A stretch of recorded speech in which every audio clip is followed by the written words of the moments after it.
Al via ieri sera il primo appuntamento con la rassegna cinematografica denominata Serate al Museo Regionale Pietro Griffo, che si è svolta presso l'atrio della stessa struttura museale, curata dal direttore artistico professor Beniamino Biondi. Il primo film proiettato è stato Il giorno della civetta, con la famosissima Claudia Cardinale nelle vesti di Rosa Nicolosi e Franco Nero che interpreta la figura del capitano Bellodi, dal romanzo dello scrittore racalmutese Leonardo Ciacia. Un doveroso omaggio ai 100 anni dalla sua nascita, diversi gli eventi previsti nel corso della stagione estiva, con tanti titoli di grande livello culturale e sociale. Sì, un'iniziativa che si svolge nel chiostro del Museo Griffo, uno dei luoghi più suggestivi che ci sono ad Agrigento, con uno straordinario affaccio sulla via Sacra e sul mare,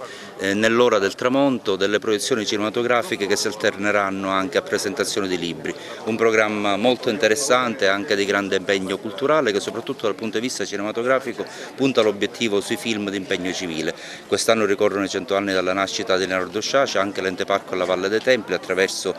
questa iniziativa ha voluto ricordare il grande scrittore racalmutese. Proietteremo due film tratti da suoi importanti romanzi e faremo anche un altro interessantissimo omaggio a uno dei più grandi registi italiani e peraltro anche uno dei più dimenticati, ossia Pietro Germi, un uomo che non era siciliano ma ha saputo cogliere gli aspetti più aspri e grotteschi della Sicilia con alcuni suoi film straordinari, tra cui Il cammino della speranza e Sedotta e abbandonata. E infine ci sarà anche una serata dedicata ai documentari di Vittorio De Seta, ma con delle interessanti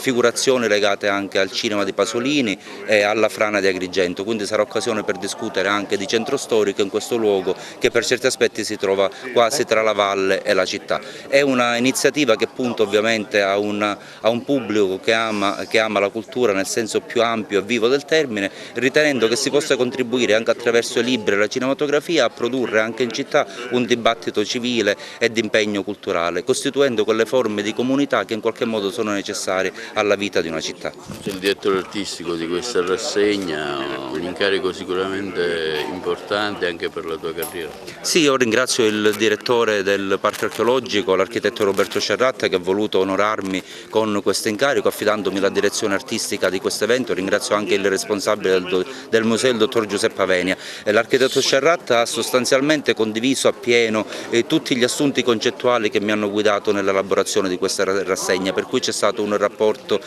di assoluta reciprocità, direi quasi fraterna,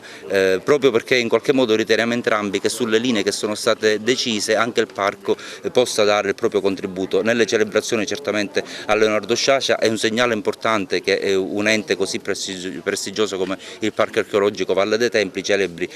lo scrittore e che si interessi anche alle vicende che hanno riguardato la città di Agrigento, il suo centro storico e la riscoperta di quei valori culturali che spesso sono anche umiliati e dimenticati dalla nostra stessa cultura locale.